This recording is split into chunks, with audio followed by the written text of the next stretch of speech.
Lance and Paul call at the same time. They both claim to have the Dar es Salaam Bible. Now, who's kidding who? So you think it's a scam? Well, what else could it be? Coincidences like that don't just happen. I think Lance is using her for some kind of decoy. But for what? We're gonna find out soon enough. Don't do that to me, Gene. What? You go, ha, and you get that faraway look in your eye, and we're in trouble. No. I was just thinking, isn't it possible that this is a double cross? Maybe Paula has the Bible and Lance doesn't know about it. Look, anything is possible. It still doesn't explain coincidence. Yeah, but in order for Paula to be a part of the scam, then she's probably in on the deal too. But from what Rest told us, I think she's wise enough to know that she cannot trust Lance. Now, if my assumptions are true... That's a pretty big if. No. If my assumptions are true, maybe she managed to steal the Bible from Lance and she's trying to set up her own little deal, John. All right, look, I'm sticking to my theory. But if what you say is true, we have got to get to Paula before Lance does. Don't tell us you don't have the Bible. I heard you say you did. I don't know what So you're don't give me that. I don't know what you're talking about. Excuse me. I'm sorry. You're going to listen. Let go of me. Not until I get a few answers. Oh, you'll get a few answers from me, but you just keep your hands off me, creep. Hey, listen, you're destroying my illusions. Hey, listen, folks, you're gonna have to keep it down, or I'm gonna have a few actions of my own. Yeah, that's good. You do that. Why don't you call the police? No. Why, do you have something to hide, Paula? Don't worry about it, Ernie. It's okay, all right? I think we got everything under control now. Well, All right, I've got it. And I'm willing to give it up. To the highest bidder.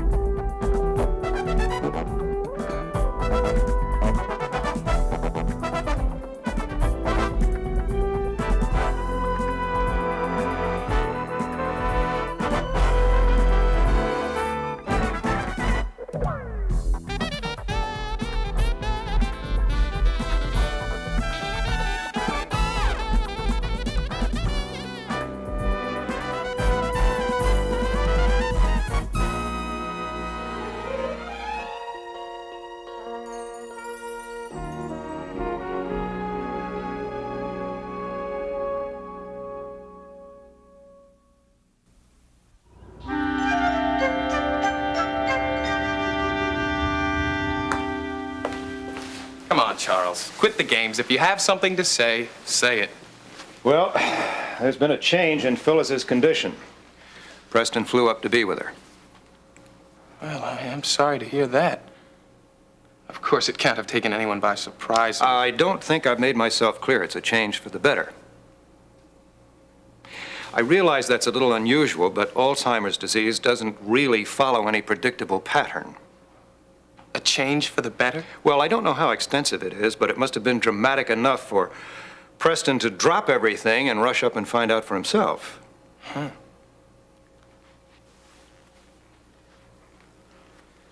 You know, Vaughn, I'm going to give you some advice. I think you should marry Courtney right away. Today or tomorrow would be marvelous, as a matter of fact. We don't really know just how permanent this recovery of Phyllis's is. But may I point out that it'll make your position very difficult if it is permanent. Charles, there's no way we can move it up. Don't you realize? I realize, Charles. Believe me, I realize. Unfortunately, there's not much I can do about it now. The wedding is set for next week. Hopefully this change for the better won't change that at all. Vaughn, I think that's a tremendous gamble to take. Well, I don't have much of a choice, do I? So let's just drop this. Aside from which, it's none of your business. It most certainly is my business. Getting you and Courtney to join hands and walk down the aisle was why I was brought in here initially. And although I was primarily supposed to focus on Courtney after hearing what you just said, I can tell you, you are making a big mistake. Oh, come on, Charles. Save it, will you? You're just afraid you'll never see that seat on the board. Absolutely. How reassuring. Vaughn, I never pretended to care through any of this. And although I'm sure that you will never thank me for it, the relationship that you have with Courtney right now is largely my doing. I spent a lot of time and a lot of effort, and I hate to see it wasted. Well, then join me in hoping that this recovery is as brief as it was unexpected. Well, let's just hope for Paula's sake that she's not double-crossing Lance. Things could get pretty messy if she is. And on that cheery note, I think I'm going to get back to the station. Needless to say, if Paula or Lance makes their next move, you should contact me. I just don't think it's going to happen today. All right. Nice to meet you, miss. Right. Right. Say, haven't we met somewhere before? Oh, come on now. A man as attractive as you? Believe me, I would have remembered. Thank you. Gene, I think I got a problem. She just told me I was attractive, and I believed it. I think I'm getting old and lonely. Bye. Yeah. Well, this has been some day, hasn't it? Is it always like this around here? Well, lately it has been. You know, that Darsalam Bible has really turned this town upside down.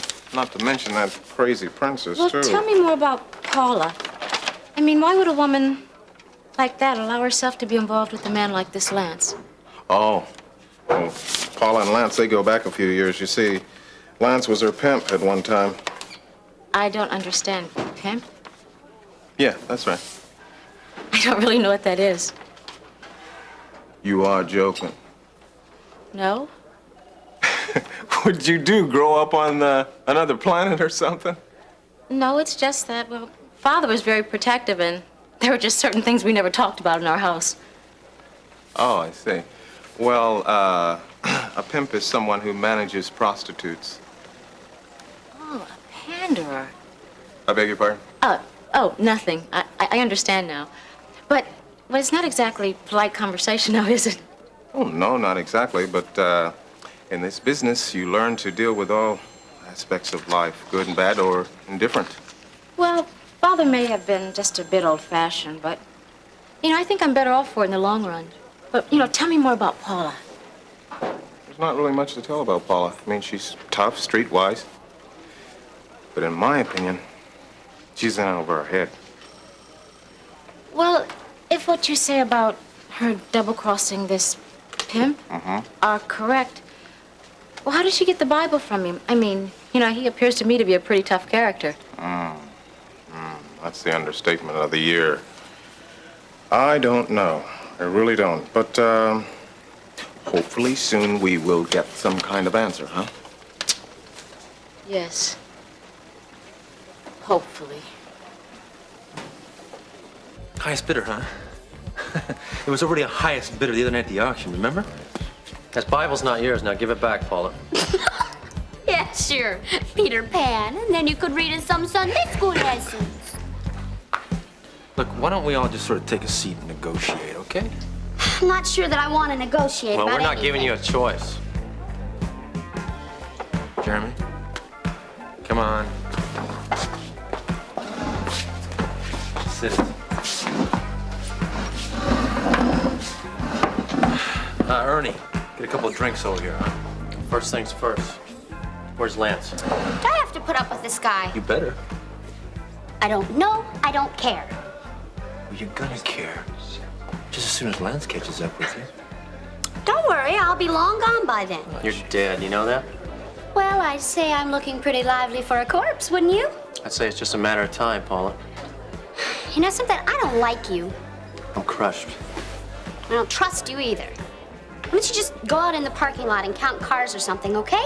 What I've got to say, I'll say to Russ. No, what you've got to say, you'll say to both of us, or you'll say to the police. Let me tell you a little story. When Lance was a boy, he had a dog. One day, the dog had enough and he ran away. Lance got very upset with this. He followed after the dog. A couple of days later, he caught up with it. He brought it back, took it in the barn, and he tied it up. I don't think I need to tell you anymore. The point is that Sparky had an unhappy ending. After animals, he went to people. You understand?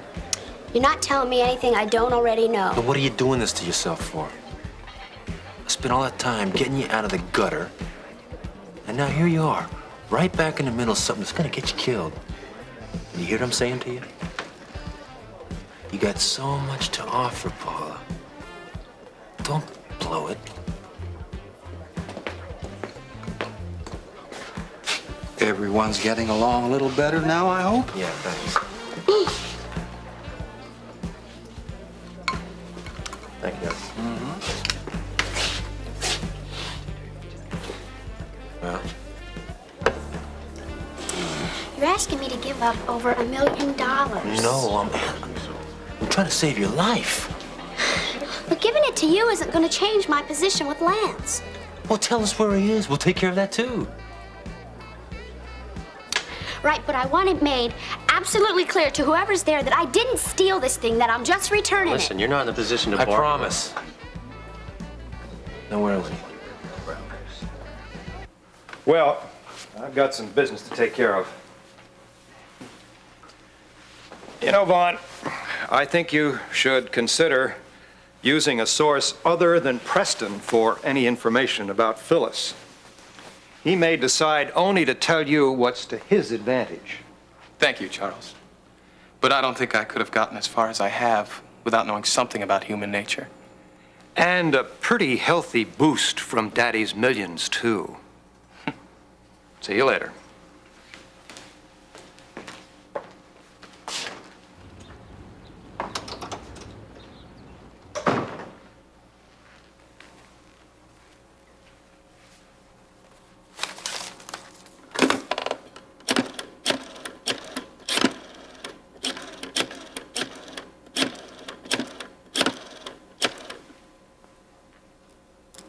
Yes, Lake Forest, please. Yeah, I'd like the number for Rose Hill Sanitarium.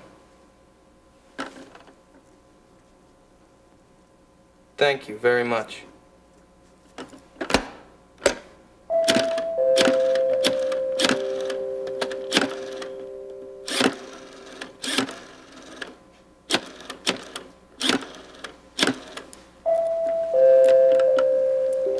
Where is that woman now? Yes, could you connect me with the East Wing main desk? Mrs. Lucas! Yes, I'd like some information on a patient.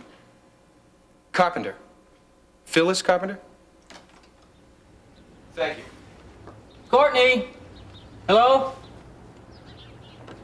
Excuse me, but I'll have to get back to you.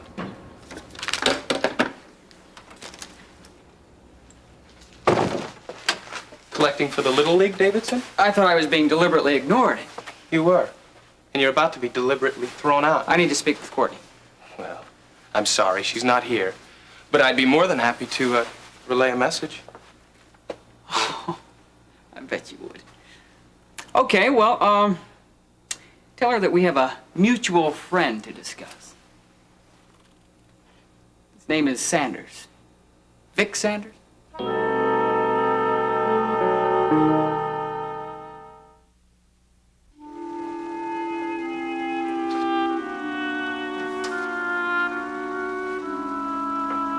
Boy, now this is what I call an investigative story. Uh-huh. Yeah. Hell, it's really being at the right place at the right time. You're not a very good liar, are you, Mr. Redland? Well, I guess it was a good piece of work. Well, you know, you do seem to have a knack for being at the right place at the right time. I mean, take that story in the Dar es Salaam Bible. You know, one would almost think that perhaps you have an interest in it. Yeah. You really have a fascination for that thing, don't you? Oh, no, I wouldn't say that. I just think it's interesting. Oh, really? I mean, you've only mentioned it 4 times this afternoon. Oh, I'm sorry. Oh, no need. I mean, I understand. I feel the same way. I mean, it's impulses like this that make such a great reporter, you know? But I'm afraid you're not going to be getting much wisdom from me in this case, you know? But the only thing I have to say is you learn from your impulses, you know? And it's because of impulses that this makes such a great story. So then you're not upset with me? Only if you try to scoop me. Okay, kids, ready for round 2. What's up, buddy? I just got a phone call from Russ. It looks like I was wrong. Paula really does have the Bible. He caught her at an opportune moment and convinced her to bring it here. What? Well, this is great. When? Just in about an hour. So what's the catch? Well, I don't think there is any. Russ says he thinks that she took it on impulse, and now she's having a chance to think about the consequences. Wait a minute now. Does Paula know where Lance is right now? I don't think she's going to take the double cross that far, but I intend to find out when she gets here. This is great. Then those 2 calls were on the level, John. Yes, it seems so at this point, but I think there may be a few surprises left, Gene. I love a sore loser. Let's tell McGovern about this. Yeah. Sergeant Brubaker, excuse me. Why do you think they chose to bring it here? because she wasn't going to bring it to the station. Russ convinced her to bring it here because it's a public place and it seems to be neutral territory. So then you don't think it might be a trick? I'm never sure of anything, Miss Wright. Hey, Walt, you're not gonna believe this, buddy.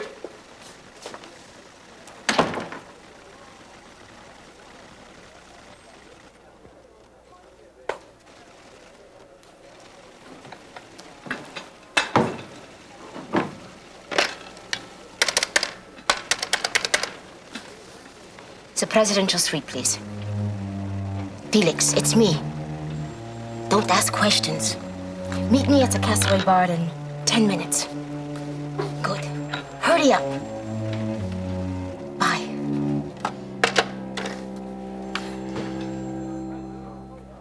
It seems this Vic Sanders guy is a friend of yours, too. I don't have any idea what you're talking about. I guess I could elaborate.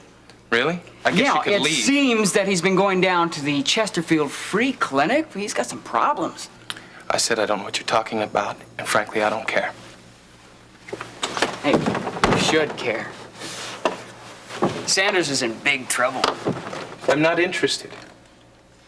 You know, I could overlook probably most of the stuff that the three of us have been through, but for you to make yourself out into something you're not, promising her things that you can't do, and forcing yourself into a marriage that you know is going to be empty, hey, that's more than cruel. That's sick. That tells me more about your manhood That's than any... enough!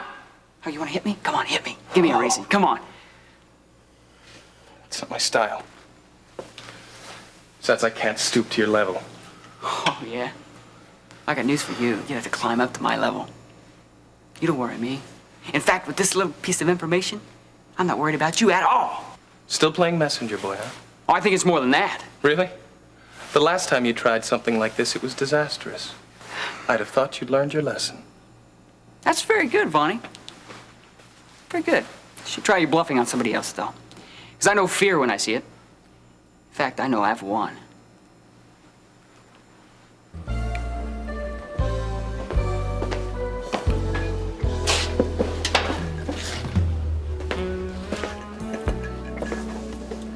It is too obvious, too easy. Perhaps, but nothing is lost by being prepared. You know, she just might show up. I agree with you entirely. However, there are still many... Oh, Felix, stop with the questions. We've much to do. Yes, and in order to do it, there is a great deal that I must know. Samir and I must have some plausible reason for being there in the newsroom. I gave you one. Yes, but to go to Gene Redland to compliment him on the quality of his articles about the Dar es Salaam Bible is hardly in character. It would make us conspicuous. All right, then if you can think of something else, then do it. But do it quickly. Well, let us try this. We are going there for more intelligence. Yes. We are going there to ascertain the identity of the new owner of the Dar es Salaam Bible. Because what we want to do is make him a legal and legitimate offer for it. Yes, but what happens when he tells you that it isn't here and that your offer is pointless? Then I will rely on the quality of the Kingsley Police Department to return it. All right, if that's the way you feel about it, then fine. Good. But this is what I want you to do. You have got to pack quickly and get over there. But under no circumstances at all, are you to acknowledge me. And stress that to Samir. Yes, Your Highness. Now, I don't know if it's going to be possible with Sergeant Brubaker there. But in any event, I want no violence. If he pulls a gun, you shoot only to wound. Is that clear? Yes, Your Highness. The name is Janice, Mr. Meddings. Janice Wright. And you would do well to remember that in the future.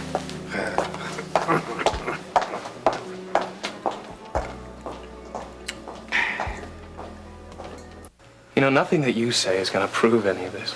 Oh, no? I got a doctor to verify it. Verify what?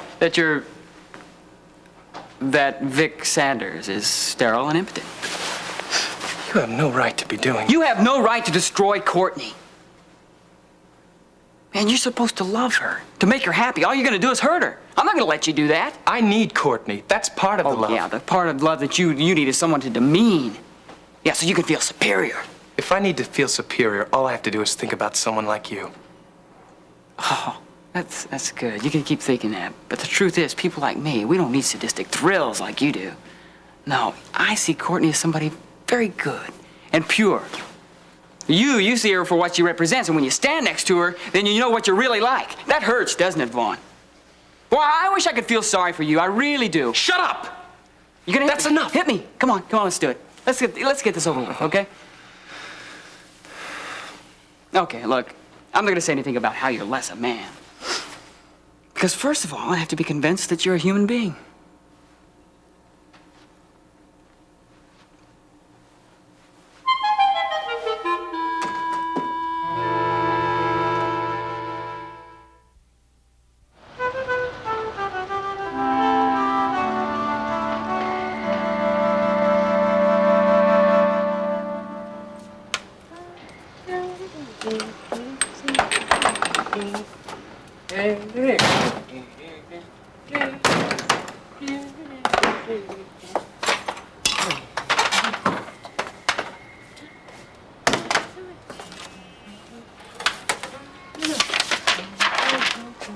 Where's Dr. Phillips? Who told you you could come in here? Answer my question. I am. She's not out there now. I want to see Dr. Phillips now.